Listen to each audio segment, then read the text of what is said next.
Comece o dia bem informado com a equipe de jornalismo da Verde Vale FM. No ar, Jornal Verde Vale.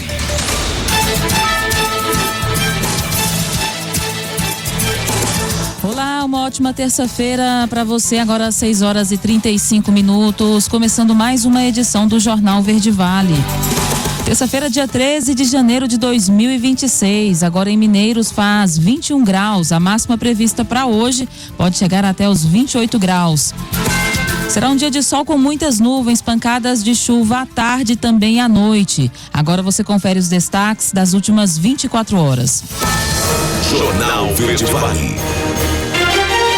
Homem encontrado morto na zona rural de Goiás. Cartórios do Estado lançam serviço para validar e autenticar conteúdos digitais. Colisão entre caminhões e carro deixa a BR-364 interditada e uma pessoa ferida em Mineiros. A Ação Civil Pública pede a suspensão do programa Goiás Tech. Essas e outras notícias você confere a partir de agora, aqui no Jornal Verde Vale. A notícia em primeira mão. Jornal Verde Vale. Jornal Verde Vale. Verde Vale. Notícias do Brasil. Agora, 6h36, sejam bem-vindos a mais uma edição do Jornal Verde Vale. As agências e centrais de atendimento do Instituto Nacional do Seguro Social, INSS, não vão funcionar nos dias 28, 29 e 30 de janeiro, devido a melhorias programadas pela data prévia, a empresa de tecnologia do governo federal. O motivo seria a migração de dados de um sistema computacional antigo para um mais recente. Para compensar a suspensão, que atinge atendimentos presenciais já marcados, aplicativo Meu INSS Central 135, o órgão diz que terá atendimentos extras no sábado e também no domingo, dia 18. E afirma que cidadãos que prefiram ser atendidos em dias úteis terão reencaixe garantido. A Federação Nacional de Sindicatos de Trabalhadores em Saúde, que representa a categoria de servidores do INSS, afirma que funcionários têm recebido pedidos para repor esse pedido com trabalho nos fins de semana. A pasta não comentou sobre o tema. A entidade sindical afirma que os servidores não deram causa à paralisação dos sistemas e, por isso, não poderiam ser obrigados a trabalhar aos sábados e domingos. Segundo a federação, qualquer exigência desse tipo contraria o regime jurídico único e a legislação vigente.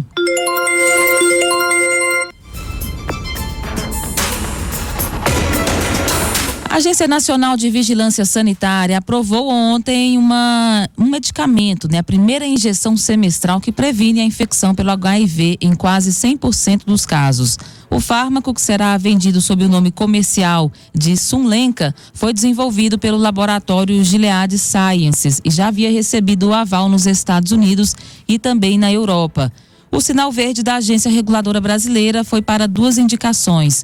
Uma delas é como profilaxia pré-exposição, para prevenir a infecção entre pessoas que não vivem com HIV, tenham idade acima de 12 anos, peso maior que 35 quilos e teste negativo para o vírus. A outra é como o tratamento de pacientes que vivem com o HIV, já tenham utilizado outras terapias e apresentem um quadro de resistência a outras classes de antivirais.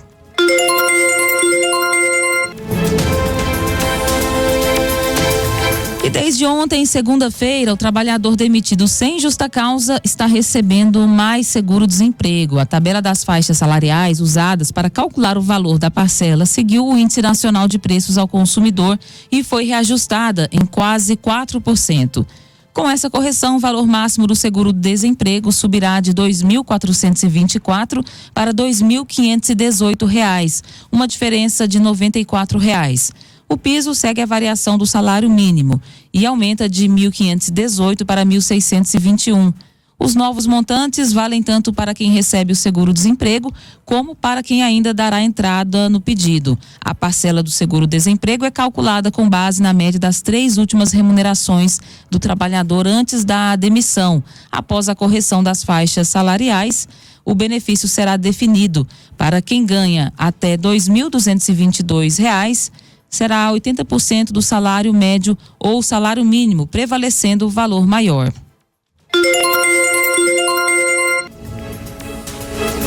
6h40. Agora em janeiro é o mês da campanha Janeiro Branco, né? E o avanço da saúde mental nas empresas é o tema dessa reportagem, com Priscila Mendes.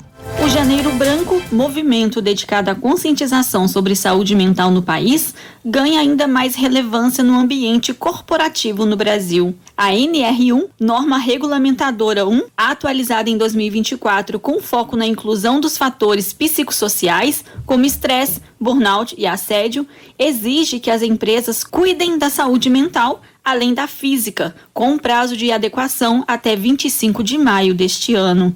Segundo a OMS, Organização Mundial da Saúde, a depressão e a ansiedade causam perdas globais de US$ 1 trilhão por ano em produtividade. No Brasil, os transtornos mentais estão entre as principais causas de licenças médicas prolongadas. Erasmo Carlos Severiano, psicanalista, especialista em saúde emocional e produtividade no ambiente corporativo e tecnólogo em administração registrado no CRAMG, Conselho Regional de Administração de Minas Gerais, destaca que a saúde mental deixou de ser um tema individual e passou a ser um risco organizacional. O mundo do trabalho mudou muito rápido. Temos mais pressão por resultados, jornadas extensas, trabalho híbrido, insegurança econômica e menos tempo para recuperação emocional. Isso exige um novo olhar. Cuidar do bem-estar hoje não é benefício extra, é condição básica para a sustentabilidade das organizações. Porque na prática a NR1, ela deixa claro que fatores como estresse, burnout, sobrecarga e assédio passam a ser responsabilidade formal da empresa. As organizações, elas precisam identificar, prevenir e gerenciar esses riscos psicossociais.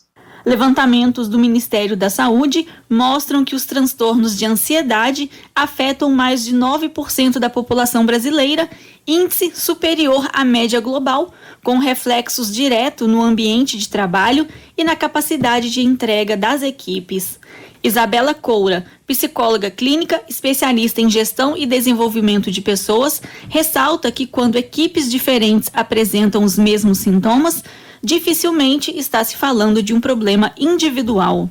A NR1, ela deixa claro que a saúde mental não é uma questão individual e também uma responsabilidade organizacional. Com a atualização, a empresa passa a ter a obrigação de identificar, avaliar e gerenciar esses riscos dentro do programa de gerenciamento de riscos, assim como ela já faz com riscos físicos ou de segurança. E se a empresa não se adequar, além de riscos legais, como multas e ações trabalhistas, ela também pode enfrentar consequências muito concretas, como afastamento, queda de produtividade, perda de talento e também desgaste da reputação. Pesquisas do Fórum Econômico Mundial indicam que cada dólar investido em programas de saúde mental pode gerar retorno médio de $4 em produtividade e redução de afastamentos. Agência Rádio Web, produção e reportagem, Priscila Mendes. Jornal Verde Vale. Notícias de Goiás. 6h43. Mais de 300 veículos apreendidos pela Justiça Goiana serão colocados à venda em um leilão judicial totalmente online, marcado para acontecer entre os dias 19 e 21 de janeiro, com lances iniciais a partir de R$ 1.750 para carros populares e R$ 2.000 para motocicletas, conforme anunciou o Tribunal de Justiça goiano. O leilão, organizado pela Caiapó Leilões, reúne carros e motocicletas em condições de uso, além de sucatas aproveitáveis para peças e sucatas ferrosas. Entre os destaques estão veículos populares e modelos de maior valor, como o Chevrolet Classic, um Gol 1.0, uma Chevrolet Montana Sport, Yamaha Fazer 250, entre outros veículos, que aparecem com um lance inicial maior. Os valores variam conforme o estado de conservação e também o tipo de veículo ofertado. Os lotes estão distribuídos em pátios da leiloeira e também em delegacias de municípios do interior goiano, aonde os veículos permaneceram apreendidos por determinação judicial. Em Aparecida de Goiânia, por exemplo, a visitação pode ser feita no pátio localizado no setor Sítio Santa Luzia. Já em Hidrolândia, os veículos estão situados às margens da BR-153, região conhecida como Cidade das Águas. Também há lotes disponíveis nas sedes de várias delegacias municipais, como, por exemplo, Araguapaz, entre outras.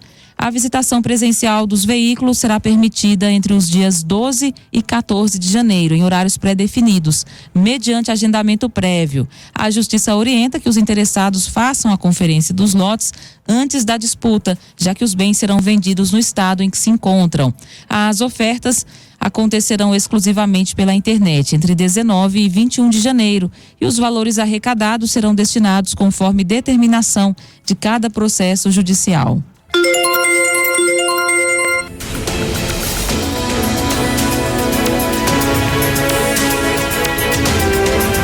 E uma criança de 6 anos acabou morrendo nesse domingo após se afogar no Lago Corumbá, no setor Lago Sul, em um local conhecido como Prainha, em Caldas Novas. Equipes do Serviço de Atendimento Móvel de Urgência prestaram socorro no local, mas a vítima não resistiu. Segundo as informações iniciais, a criança foi retirada da água já em estado crítico e recebeu atendimento imediato da equipe de emergência, chegando a ser entubado. Apesar das tentativas de salvamento realizadas ainda às margens do lago, não houve resposta aos procedimentos. Até o momento, não foram divulgados detalhes sobre como o afogamento aconteceu. As circunstâncias do caso ainda são desconhecidas, assim como se a criança estava acompanhada por responsáveis no momento do ocorrido.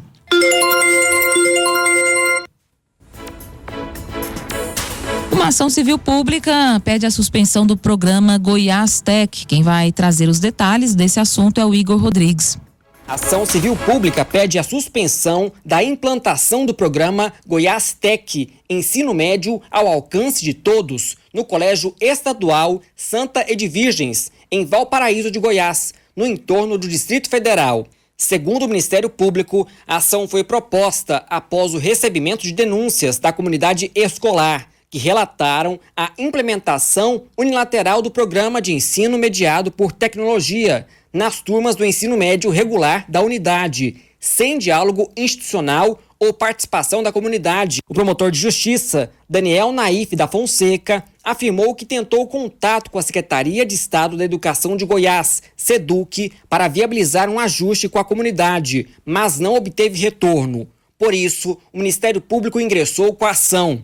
Ele explica que o programa estabelece o chamado parâmetro de excepcionalidade, que também está previsto na Lei de Diretrizes e Bases da Educação, segundo a qual o ensino médio deve, como regra, ser presencial, sendo a educação mediada por tecnologia permitida apenas de forma excepcional. Na legislação goiana, a modalidade à distância é prevista para locais de difícil acesso ou com dificuldade de contratação de professores qualificados. Segundo o promotor, esse não é o caso do Colégio de Valparaíso de Goiás. E nada disso é vivenciado no Colégio Estadual Santa Edvirgens. É um colégio urbano, dentro da zona urbana de Valparaíso, que por sua vez está dentro da zona metropolitana de Brasília. Então você não tem nenhum parâmetro de excepcionalidade para implementar um programa que é pensado para o excepcional, que é pensado para situações mais desafiadoras. Então o que deve vigir ali é a regra da presencialidade, ou seja, de que as aulas do ensino médio,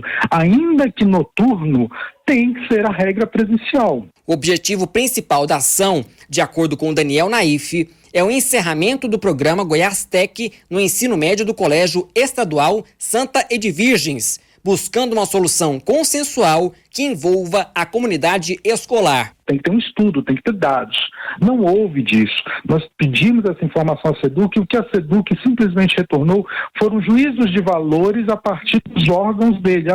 Vai ser muito bom para a comunidade, mas não teve nenhum dado concreto sobre isso. E para além de não ter nenhum estudo concreto sobre a existência das hipóteses de excepcionalidade, a comunidade escolar simplesmente foi alijada disso. O que a gente vê foi uma decisão realmente unilateral, baseada simplesmente na crença, e eu não questiono a qualidade do Goiás Tech para os cenários para os quais ele foi visualizado, mas a qualidade dele para o cenário do Colégio Estadual Santa Edvirgens, que, como eu disse, é um colégio urbano, dentro de uma zona metropolitana. Nós entramos em contato com a Secretaria de Estado da Educação de Goiás e aguardamos um posicionamento.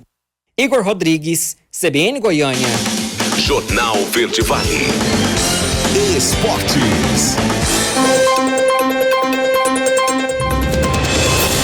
6h50. No mercado da bola, o Flamengo chegou a um acordo com o meia Lucas Paquetá, de 28 anos, para o retorno do jogador ao Ninho do Urubu. A informação inicial foi divulgada ontem pelo jornalista Fabrício Romano e, segundo ele, o rubro-negro negocia com o West Ham, na atual equipe do atleta, para que ele possa voltar. Paquetá, que é titular absoluto na equipe inglesa, tem contrato até 2027. Já deixou claro a sua vontade de voltar ao Flamengo. No entanto, o West Ham já recebeu sondagens de outras equipes pela contratação do atleta, que, segundo o portal inglês, pediu para não atuar na última partida da equipe no fim de semana.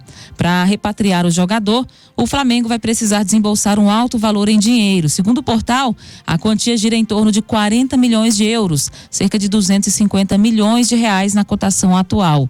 A equipe carioca quer o jogador já em janeiro, enquanto o West Ham deseja a permanência do meia de 28 anos até o fim da temporada 2025-26, que acontece em junho.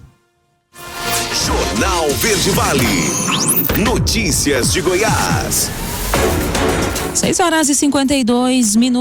No período da chuva é comum também a dengue. Goiânia registrou mais de 150 atendimentos por suspeita de dengue somente na primeira semana desse ano. Quem vai trazer essas informações é a Débora Marques. Goiânia registrou aumento nos atendimentos de pacientes com suspeita de dengue neste início de ano. O crescimento ocorre no período marcado pelas chuvas. O médico e assessor técnico da Secretaria Municipal de Saúde, Frank Cardoso, diz que esse cenário é esperado nesta época. Isso porque o acúmulo de água parada favorece a proliferação do mosquito Aedes aegypti.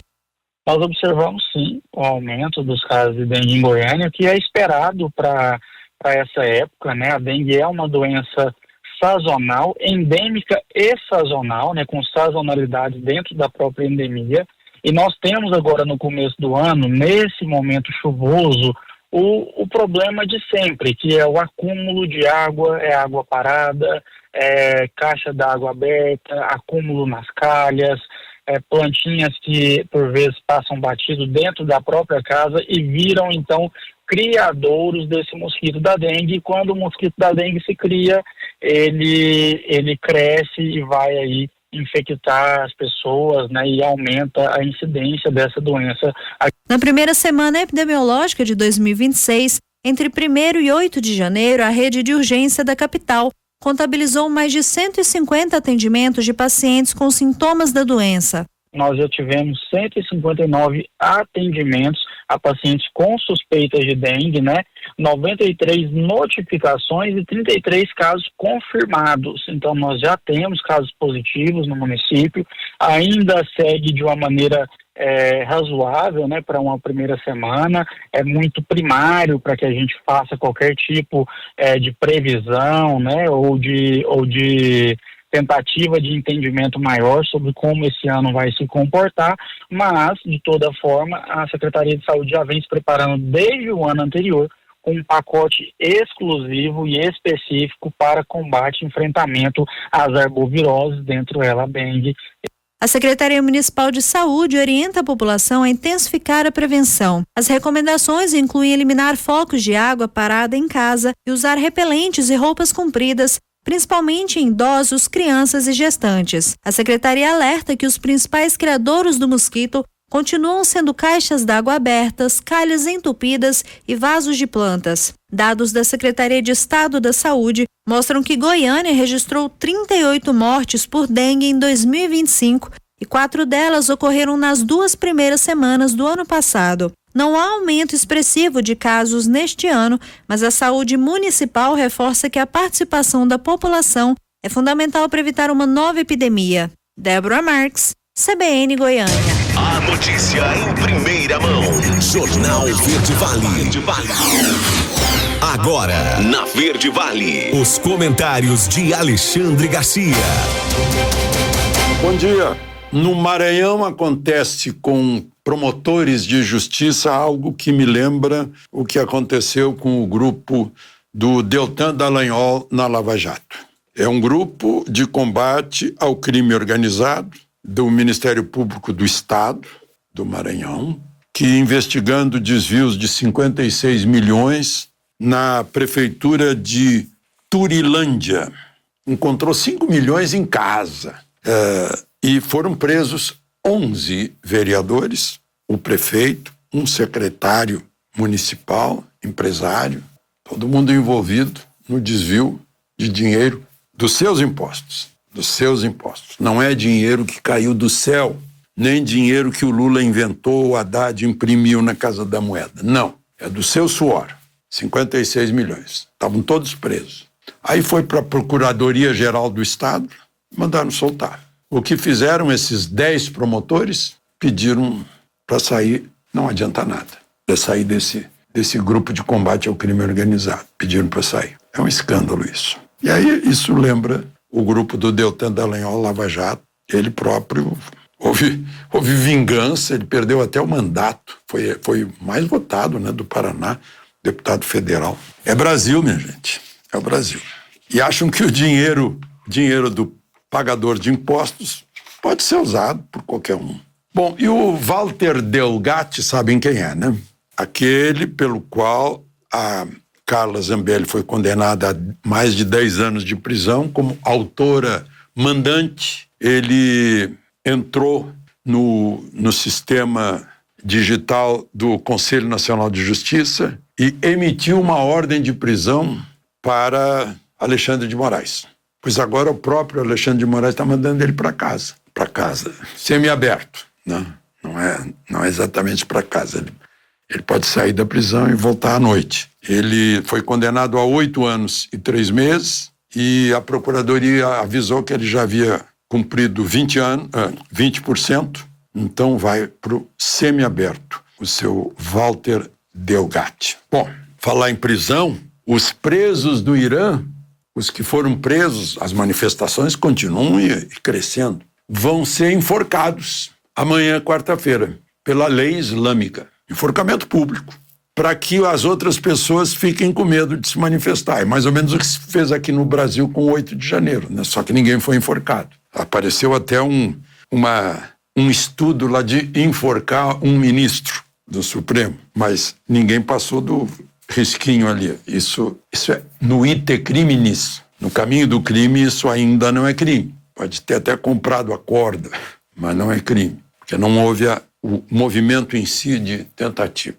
Mas, enfim, voltando ao Irã, o filho do Shah, o herdeiro, o Shah que foi deposto em 79, tentou um encontro com Trump. Trump diz, agora não, ele quer deixar que o povo decida. O Irã tem a segunda reserva de petróleo do mundo, a primeira é a Venezuela, e os dois estão com problema sério. E a China, que se abastece dos dois, está temerosa. Não vai fazer nenhuma aventura com Taiwan se não tiver garantia de fornecimento de petróleo. Isso é fundamental. Outra coisa, falando de Venezuela, a presidente Delcy Rodrigues vai a Washington depois de amanhã, quinta-feira, para um encontro com Trump e certamente já vão reabrir as embaixadas da Venezuela em Washington e de Caracas. Eles estão no período de uma espécie assim de acomodação. É um período de estabilização, é o nome certo, que é uma primeira fase, depois do rompimento que significou a captura de Maduro, que não foi eleito presidente, mas aceitando a vice de Maduro, que tampouco foi eleita, não ganhou a eleição, mas é o pragmatismo. Ela que tem condições, ela e o irmão, de pilotar a política. O Diosdado Cabello, que também é procurado pelos Estados Unidos, já deu a declaração, não, nós vamos reabrir a embaixada, estão soltando preso político. O Ortega sentiu a proximidade e está soltando preso político também, diz que ia prender, está soltando. E o Irã que está enforcando, teve uma reunião do ministro de Relações Exteriores do Brasil com o ministro de Relações do Irã, condenando os Estados Unidos em relação à Venezuela, dizendo que os Estados Unidos não tem que se meter, dizendo que tem que estreitar ainda mais as relações Brasil e Irã. Eu não entendi nada. Não tem nenhum pragmatismo nisso. Parece que são emoções ideológicas na política externa brasileira. Enfim, por hoje é isso. Eu não vi ainda as feministas brasileiras, porque os ayatollahs não davam mulher zero. Não pode nem fumar, tem que tapar a cara. E seria a libertação das mulheres no Irã. Elas voltam a ser seres humanos com iguais direitos dos homens, como era no tempo do Shah Pahlavi, herdeiro de Ciro o Grande. De Brasília, Alexandre Garcia. Você ouviu os comentários de Alexandre Garcia. Jornal Verde Vale. Notícias do Brasil. 7h05, já de volta com o segundo bloco do Jornal Verde Vale. O Banco Central concordou com a realização de uma inspeção do Tribunal de Contas da União sobre o processo de liquidação extrajudicial do Banco Master, é o que informou ontem o presidente do TCU, o ministro Vital do Rego. O ministro esteve reunido na tarde com o presidente do Banco Central, Gabriel Galípolo, e disse que a autoridade monetária garantiu acesso aos documentos que fundamentaram a decisão. Segundo ele, o encontro teve como principal objetivo esclarecer dúvidas sobre a competência do TCU para atuar no caso e alinhar procedimento entre as duas instituições. Segundo o ministro, ficou definido que a inspeção já está em curso e que os documentos do Banco Central utilizados no processo de liquidação estarão disponíveis para análise da Corte de Contas. Segundo o mesmo, o Banco Central manifestou interesse em obter o selo de qualidade do TCU e a segurança jurídica decorrente da fiscalização. Realizada na sede do banco, a reunião ocorreu após forte repercussão da decisão do ministro Jonathan de Jesus, relator do processo do TCU, que havia autorizado de forma monocrática uma inspeção técnica no Banco Central para apurar a atuação da autoridade monetária na liquidação do Banco Master.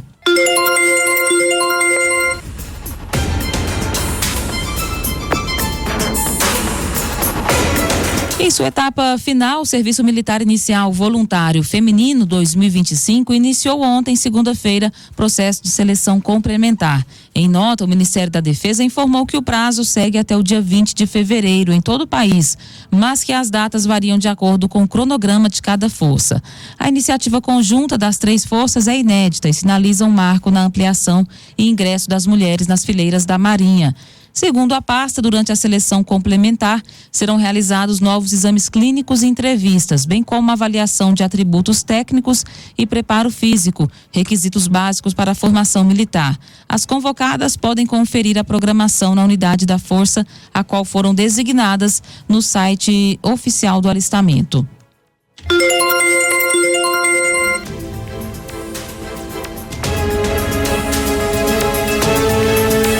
Globo de Ouro, o filme Agente Secreto e Wagner Moura fazem história. Quem vai falar sobre essa premiação é Norberto Notari. The Golden Globe goes to... Parabéns, The Secret Agent. Com direito a anúncio da vitória em português. Pelo segundo ano consecutivo, estamos aqui celebrando a conquista do Brasil no cinema. Depois da vitória de Fernanda Torres como melhor atriz no Globo de Ouro, na edição passada, os motivos para comemorar vêm agora em dose dupla. O Agente Secreto foi vencedor na categoria Melhor Filme de Língua Estrangeira e, se não bastasse isso, Wagner Moura levou o prêmio de Melhor Ator de Drama. A produção, dirigida por Kleber Mendonça Filho, ainda concorria na categoria de Melhor Filme de Drama, mas quem levou o prêmio neste momento foi Hamnet, diretor brasileiro que foi reverenciado pelo ator Wagner Moura no momento de receber a premiação. O artista ainda agradeceu a organização, a equipe e os concorrentes. Wagner Moura aproveitou para lembrar da importância de se preservar a memória e transmitir valores para gerações futuras. And generational trauma. I think that if trauma can be passed along generations, values can too. So this is to the ones that are sticking with their values in difficult moments, to son, to our kids, to our life together. No final, ainda deu recado em português. Para todo mundo no Brasil assistindo isso agora, viva o Brasil, viva a cultura brasileira. Thank you very much. O Agente Secreto conta a história de Marcelo, vivido por Wagner Moura, que foge de São Paulo para Recife na década de 70 para escapar da perseguição política durante a ditadura militar brasileira. Mas ele descobre que, mesmo assim, continua sendo espionado. Você acha que você devia estar aqui mesmo? Não se expõe, vai pela moita. Esse tipo aqui, o senhor já deve saber, mas cara. Isso aqui vai pegar fogo, bicho. Eu não teria vindo aqui pedir sua ajuda se eu não achasse que era uma situação perigosa. Falando agora da parte técnica, a vitória tanto de O Agente Secreto como de Wagner Moura não é uma surpresa. como afirma o crítico de cinema do canal 16mm e da filmesefilmes.com, além de ser votante do Globo de Ouro, Victor Russo. Confirma o favoritismo do Wagner Moura para essa premiação especificamente, porque é uma premiação que divide comédia e musical e categoria de drama, e o Timothée Chalamet, que era o nome mais forte, assim como o próprio Leonardo DiCaprio e o Ethan Hawke, estavam na outra categoria. Então aqui a disputa era com Michael B. Jordan, mas pensando que o Globo de Ouro são votantes internacionais, que 10% do Globo de Ouro são votantes brasileiros, e ainda tem uma ala latina muito grande, o Wagner Moura, ele era o favorito, então a vitória dele confirma o favoritismo, mas ainda assim era uma disputa bastante acirrada. O crítico ainda acredita que essas vitórias aumentam as chances de O Agente Secreto no Oscar. A chance com essa vitória aumenta bastante no Oscar, até porque o Valor Sentimental era o favorito para filme internacional e era o filme de maior investimento da Neon, né, que é a distribuidora que distribui nos Estados Unidos tanto o Agente Secreto, quanto Foi Apenas um Acidente, quanto Valor Sentimental, quanto o No Other Choice da Coreia do Sul, quanto Sirá. E o investimento massivo era para Valor Sentimental, e ainda assim o Agente Secreto tem conseguido essa visibilidade, tem conseguido esses prêmios. Não acho que é certo, não acho que ele vira exatamente o grande favorito, mas hoje ele meio que iguala o jogo. É um ano muito bom, um ano muito forte para essas categorias, mas para a categoria de filme internacional, hoje o Agente Secreto talvez ele dê um passo e fique um pouquinho à frente. Entre os grandes vencedores da noite no Globo de Ouro está o filme Uma Batalha Após a Outra, de Paul Thomas Anderson, estrelado por Leonardo DiCaprio, e a minissérie Adolescência, da Netflix. Agência Rádio Web, produção e reportagem, Norberto Notari. Jornal Verde Vale. Notícias de Goiás. 7h12. O jovem colombiano de 20 anos morreu afogado após saltar em uma cachoeira de Aragoiânia no domingo. Segundo os amigos que acompanhavam a vítima, o rapaz havia realizado 2 saltos bem-sucedidos naquele mesmo dia, mas desapareceu após a terceira tentativa, logo depois do almoço. Testemunhas afirmaram que ele chegou a fazer acrobacias no ar antes de submergir e não voltar mais à superfície. Os amigos estranharam a demora e pularam na água. O rapaz só foi encontrado 7 minutos depois, na área mais funda da cachoeira. Os amigos tentaram reanimá-lo e depois levaram para o hospital, mas infelizmente ele já chegou ao local sem vida. Segundo a polícia científica, a causa da morte foi asfixia por afogamento. No fim do ano passado, um idoso de 62 anos morreu afogado no ribeirão conhecido como Fundão, na zona rural do município de Nova Aurora. O corpo de bombeiros foi acionado para a ocorrência e os militares encontraram o corpo da vítima a 3 metros de profundidade.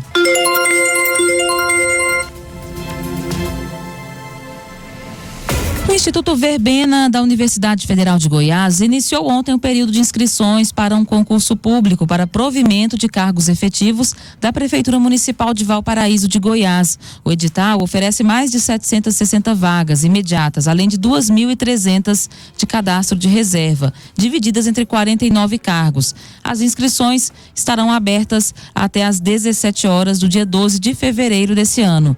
O valor da inscrição será de R$100 para cargos de nível de escolaridade de ensino médio e R$150 para nível superior.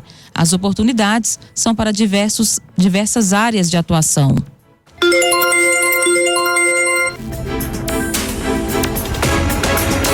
E o médico alerta para riscos à saúde causados por oscilações de temperatura no verão. Quem vai fazer o alerta é a Débora Marques. As oscilações de temperatura no verão podem gerar problemas de saúde e exigem cuidados da população. O alerta é do médico Ricardo Furtado, que destaca que a saúde precisa ser o foco nesta estação. Ele afirma que mudanças bruscas de temperatura e umidade baixam a imunidade. Isso favorece o surgimento de gripes, resfriados e processos alérgicos como rinites. Verdade que as oscilações de temperatura elas podem favorecer a inclusive diminuição de imunidade, favorecer também o aparecimento de gripes e resfriados. Além disso, também pode favorecer aumento dos processos alérgicos, como rinites e demais processos. Então, essas oscilações, sobretudo as bruscas de temperatura, umidade, podem contribuir para que o paciente fique doente, sim. Outro risco no verão é o cuidado com a alimentação fora de casa. O médico destaca que durante as férias, o aumento de infecções intestinais não é causado diretamente pelo clima. O problema ocorre pelo maior consumo de alimentos e bebidas em locais públicos, o que aumenta o risco de contaminação. Na verdade, a ocorrência das infecções intestinais, elas acontecem não diretamente ligada à alteração na temperatura ou clima. É muito mais em relação à sensação de calor, a acesso a comida ou bebidas contaminadas. As pessoas durante o verão, elas saem mais de casa, consomem mais alimentos e líquidos fora de casa, o que podem contribuir inclusive para o aparecimento de infecções intestinais. Os cuidados com a saúde neste período envolvem medidas simples. O médico Ricardo Furtado recomenda a hidratação constante com água mineral ou filtrada, lembrando que refrigerantes não hidratam o corpo adequadamente. Ele também destaca que é importante evitar a exposição solar entre 10 horas da manhã e 5 horas da tarde, além de ser indispensável o uso de protetor solar. Na alimentação, a orientação é optar por refeições leves com pouca gordura e evitar frituras. Sobre os exercícios físicos, a recomendação é não praticar atividades ao ar livre entre 9 horas da manhã e 5 da tarde. Isso porque o calor excessivo aumenta o risco de desidratação e problemas cardiovasculares, como a pressão alta. Já as atividades em ambientes climatizados estão liberadas. Débora Marques, CBN Goiânia. Jornal Verde Vale. Esportes. 7h17, falando agora do mercado da bola. A novela envolvendo Hulk, Atlético Mineiro e Fluminense ganhou novos capítulos nos últimos dias e um acordo entre as partes parece cada vez mais próximo.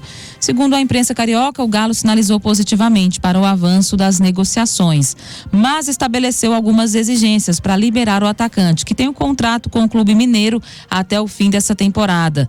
Segundo informações, o Atlético Mineiro apresentou 3 condições para aceitar a saída de Hulk. A primeira delas prevê que o jogador não enfrente o clube mineiro em nenhuma partida ao longo da temporada.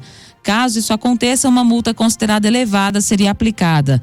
A segunda exigência envolve uma despedida oficial do atleta quando ele encerrar a carreira, em partida a ser realizada na Arena MRV, vestindo a camisa do Atlético Mineiro. A terceira condição é a mais complexa. O Atlético Mineiro deseja a participação em futuras negociações envolvendo jogadores das categorias de base do Fluminense. As diretorias discutem os detalhes finais e a definição deve acontecer ainda nesta semana, já que o clube carioca teria estabelecido um prazo para a conclusão do negócio. Jornal Verde Vale. Notícias de Goiás. 7h18 e os cartórios de Goiás lançam uma novidade, serviço para validar e autenticar conteúdos digitais. Quem vai trazer essa atualização é a Laila Alves. A população goiana agora pode validar e autenticar conteúdos digitais pela internet. O serviço antes era oferecido somente presencialmente nos cartórios. Chamado de Anote Provas, ele foi lançado nesta semana. A medida é destinada a pessoas, empresas e profissionais que precisem comprovar conteúdos que foram publicados em meios digitais, como sites, por exemplo. O tabelião e primeiro secretário do Colégio Notarial do Brasil, Seção Goiás, Gustavo Piotto, disse que o objetivo principal é que a população não dependa dos horários de funcionamento dos cartórios. A importância desse novo serviço é que ele vai trazer uma eficiência maior e a possibilidade de captação dessas provas no momento em que os cartórios estão fechados. Então, muitas vezes, essa necessidade de captação de uma prova, da captação de um conteúdo, ele ocorre nos períodos em que o cartório está fechado. Então, muitas vezes, numa rede social, acontece uma ofensa, acontece uma necessidade de coleta de provas em que todos os serviços cartoriais estão fechados. Então, o usuário, nesse momento, para evitar a perda da prova, ele pode fazer a própria captação com a devida autenticação, amparada pelos tabelionatos e pelo tabelião, para que esse documento captado tenha integridade e validade jurídica. Gustavo Piotto ressaltou que o serviço está disponível no site. Esse novo serviço à disposição na plataforma do e-notariado, o próprio usuário vai poder fazer isso mediante o acesso da plataforma do e-notariado, que é o www.enotariado.org.br. Esse procedimento vai ser mais barato que uma ata notarial e deve custar cerca de R$ 23. Laila Alves, CBN Goiânia. Jornal Verde Vale. Jornal Verde Vale. Verde Vale. Notícias do Brasil.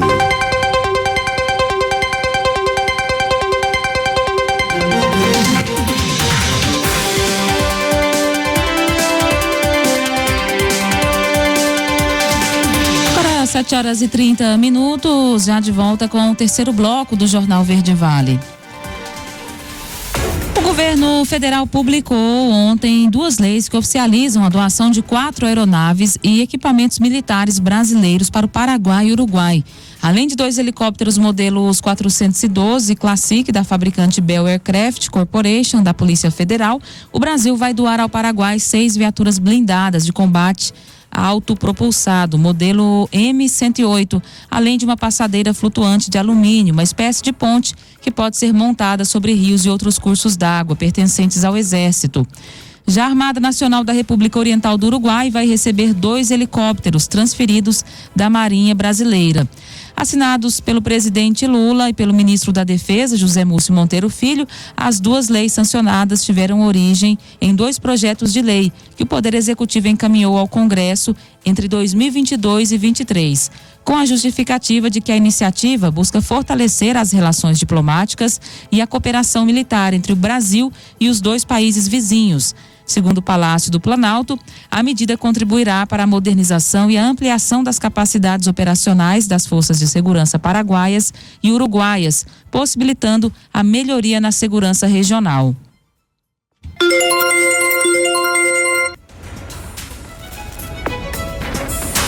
A relação comercial com o Irã pode taxar o Brasil em 25%. Quem vai falar sobre esse assunto é o Felipe Medeiros. O presidente dos Estados Unidos, Donald Trump, anunciou a imposição de uma tarifa de 25% a países que mantêm relações comerciais com o Irã. A medida entra em vigor imediatamente e atinge todas as transações feitas com os Estados Unidos. O economista Rodolfo Sartori avalia a mais nova sanção comercial do presidente norte-americano. Como sempre, primeiro ponto é o Trump tomando medidas que a gente fica no começo sem entender, né? Ele tem suas questões com o Irã, né? Recentemente a relação está bastante estremecida.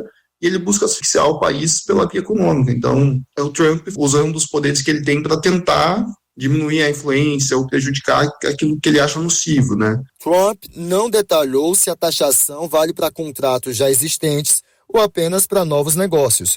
O anúncio ocorre em meio à escalada de tensões no Irã, onde protestos contra o regime do Ayatollah Ali Khamenei já deixaram mais de 600 mortos e milhares de presos, segundo entidades de direitos humanos. No caso do Brasil, o Irã não está entre os principais parceiros comerciais, mas há fluxo bilateral. Em 2025, empresas brasileiras importaram cerca de 84 milhões e meio de dólares do país, principalmente ureia, pistache e uvas secas. Já as exportações brasileiras para o Irã somaram 2 bilhões e 900 milhões de dólares. Para Rodolfo, a preocupação maior é com as importações de fertilizantes, pois a taxação dos Estados Unidos pode colocar o Brasil em uma situação de escolha. Caso isso venha a ocorrer mesmo os Estados Unidos realmente taxarem todo mundo que negocia com o Irã, vai ser importante conseguir diversificar essas importações de fertilizantes para que isso não afete a agricultura brasileira, que é nosso principal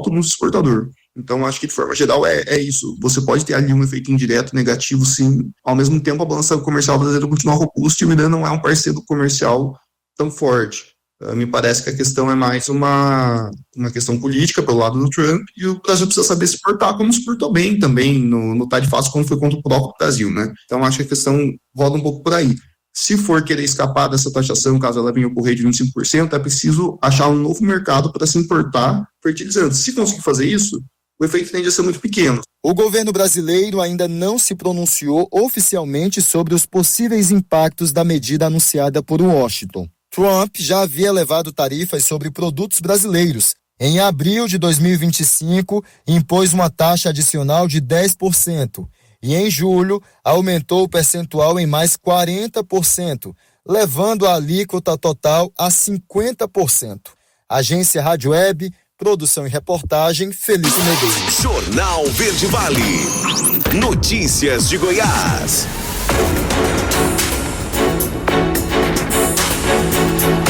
7h34. O corpo de um homem foi encontrado na zona rural de Quirinópolis, região sudoeste de Goiás, segundo a Polícia Civil. Segundo a delegada Camila Simões, Cícero Antônio da Silva Lima, de 35 anos, estava com lesões contundentes na cabeça. O crime aconteceu no domingo. A investigadora contou que o suspeito já foi identificado pela polícia e é considerado foragido. Como o nome dele não foi divulgado, a reportagem não conseguiu localizar a defesa para que pudesse se posicionar sobre o caso. Inicialmente, a família acreditava que Cícero poderia ter sido sequestrado. No entanto, a delegada destacou que até o momento, as investigações apontam que a morte ocorreu devido a um acerto de contas. A vítima teria entrado no carro de um conhecido por livre e espontânea vontade e foi levado até o local do crime. A polícia esteve no local momentos após o assassinato. As investigações continuam para localizar o suspeito e esclarecer a motivação do crime. Licenciamento de veículos aqui em Goiás pode ser parcelado em até 10 vezes nesse ano. Quem vai trazer os detalhes do cronograma é o repórter Simval Lopes. O calendário de pagamento do IPVA de 2026 já está em vigor. O cronograma repete o modelo adotado no ano de 2025, com vencimento sempre no dia 15, exceto quando cair em fim de semana ou feriado. De acordo com a secretária adjunta da Economia, Renata Noleto, o pagamento do imposto este ano tem novidades. As novidades para esse ano de 2026 são a possibilidade de parcelamento do licenciamento do veículo. No mesmo modelo é previsto para o parcelamento do IPVA, ou seja, em até 10 parcelas. E a outra novidade é o benefício fiscal previsto para as motocicletas de até 150 cilindradas, com 6 anos ou mais de uso, que a partir do ano de 2026 passam a gozar de isenção total do imposto. Para quem optar por dividir o pagamento, o vencimento da primeira parcela também será em 15 de janeiro, valendo para todas as placas.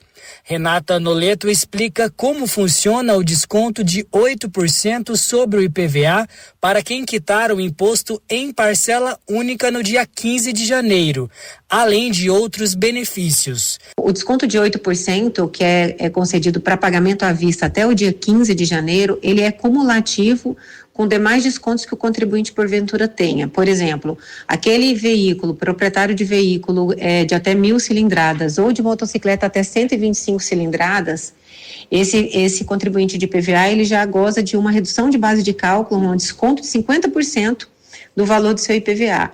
Ele mantém esse desconto, além do desconto de 8%, caso ele opte pelo pagamento à vista. Outro desconto que o contribuinte também pode ter é o desconto previsto para aquele contribuinte que está cadastrado no programa Nota Fiscal Goiana. Então, esse contribuinte que está cadastrado no programa, que pede sempre o CPF nas notas fiscais, ele pode ter descontos que variam entre 5% e 10% no IPVA. Então, o contribuinte ele pode acumular todos esses descontos, além do desconto para pagamento à vista previsto de 8%. Segundo a secretária adjunta da Economia, quem está com IPVA atrasado terá a oportunidade de regularizar a situação. Esse contribuinte pode procurar a Secretaria de Estado da Economia por meio do seu site, ou site do Detran, e ele pode optar por pagar esse IPVA parceladamente ou pagar à vista. É importante que ele procure e regularize a sua situação, porque o contribuinte ele não pode ter infração de trânsito, ele tem que não pode estar com o seu licenciamento atrasado e ele também não pode estar no CADIM estadual, que é um cadastro de devedores junto aos órgãos públicos do Estado. Então é importante que ele regularize seus débitos. O Detran alerta para que o proprietário de veículo acesse o boleto ou documento único de arrecadação, o DUA, apenas por meio dos canais oficiais, aplicativo Detran Go On, portal Expresso, site do Detran Goiás ou presencialmente em uma das unidades VaptVupts. De Goiânia, Simval Lopes, da agência Cora de Notícias. Jornal Verde Vale. Agronegócios. 7h39. E atenção, pecuaristas, termina nesta quinta-feira o prazo da declaração do rebanho. Quem vai trazer as informações necessárias para o produtor é o repórter Costa Júnior. O prazo para realizar a segunda etapa da declaração de rebanho termina nesta quinta-feira, dia 15, em Goiás. A medida é obrigatória para todos os criadores de bovinos, bubalinos, equinos, muares, asininos, caprinos e ovinos, bem como aves e suínos de subsistência, animais aquáticos e abelhas. Em caso de descumprimento, o produtor fica sujeito ao bloqueio da emissão de guia de trânsito animal, multa e outras sanções. O prazo inicial era até dia 31 de dezembro de 2025, mas foi prorrogado até 15 de janeiro de 2026. A declaração de rebanho deve ser realizada preferencialmente de forma online pela plataforma do Sistema de Defesa Agropecuária de Goiás, o SIDAGO. Em caso de dificuldade, o produtor pode procurar presencialmente a unidade da agrodefesa mais próxima da sua propriedade. A partir de 16 de janeiro, o produtor que não tiver feito a declaração será considerado inadimplente e deverá necessariamente comparecer a uma unidade da agrodefesa para regularizar sua situação. De Goiânia, Costa Júnior, da agência Cora de Notícias. Jornal Verde Vale. Bombeiros.